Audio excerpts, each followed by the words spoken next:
It really comes down to the money and the amount of years we're gonna sign him for. I would just like to be in the position right now to move on to bigger and better things, but I don't think United is ready to do that. Yeah, I think if you're in a situation where we had new owners and we were flush with cash and we could really kind of put a marker down this summer, I would agree with you. I think the devil's advocate contra to that is we're going to lose a lot of leadership with Casemiro.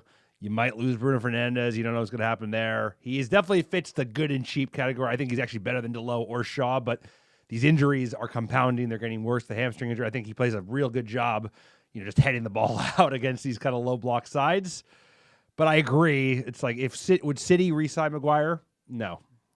Would a top side re-sign Maguire? No. But Manchester United is a team that's held back by its owners, and the fact that we are just like riddled with debt, like you said, that injury record, it's not great. He used to be pretty good, but these last few years have gotten worse and worse, probably because of his age. He's up there in age, 32 years old.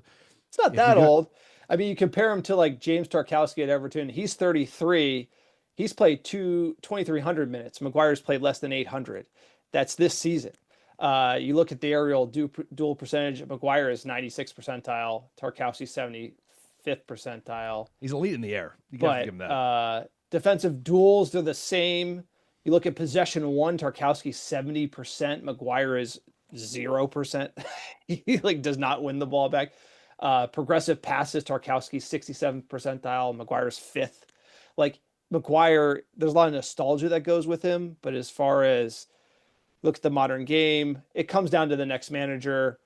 It's going to be a transition anyway. We're going to sign Harry Maguire. I'm not trying to be anti-Harry. I'm just trying to be realistic for the money. If we're going to give him that type of deal, he is not the best option out there. The key is that we don't have to pay the upfront transfer fee, right? So that's the deal. As United's looking at it being like, hey, we don't have to pay $40 million for someone.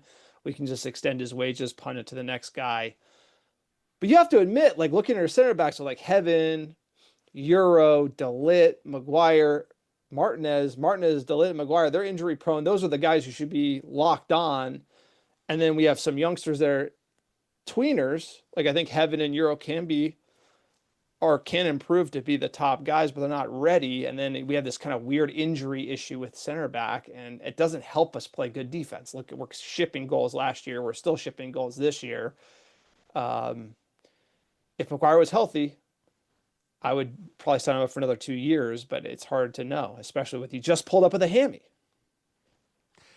Hopefully there's a come down in the contract. That would be what a reasonable club would do, is you give him 2 years and he comes down to 120 or something. We don't know that yet. We'll see what happens. Yeah, I have to agree. It's like if you look at the position on the board on paper without the injuries, center back, we're in a really good position even with Europe. But the top 3 guys are always, De Ligt was supposed to be out for 4 weeks. He's been out for 3 months. That injury in the back, I have no idea what's happened. It's completely exploded, right? Martinez missed 11 months. He missed 11 months of football. Great. But the thing is, all these guys are great. And I know, they're great when they're fit. By the way, I like Harry Maguire a lot. I love Slavhead. He's had great moments at the back for United, but when it comes down to the monies and the X's and O's, I got to look into the data, and it's probably not worth $180K a week. That's all I got to say. I would agree with that. If you're going to do this deal, you got to have him come down and take at least a $60K a week haircut, but we'll see. We'll keep you posted on that. I think this is just something less to do, right? Punt the position, good and cheap. That's like the Manchester United motto. Segue. Sign Maguire, Delo has to go. Bum. Has to go. Has to go. If you watch these 5 games under Michael Carrick, the fact that he's got it all.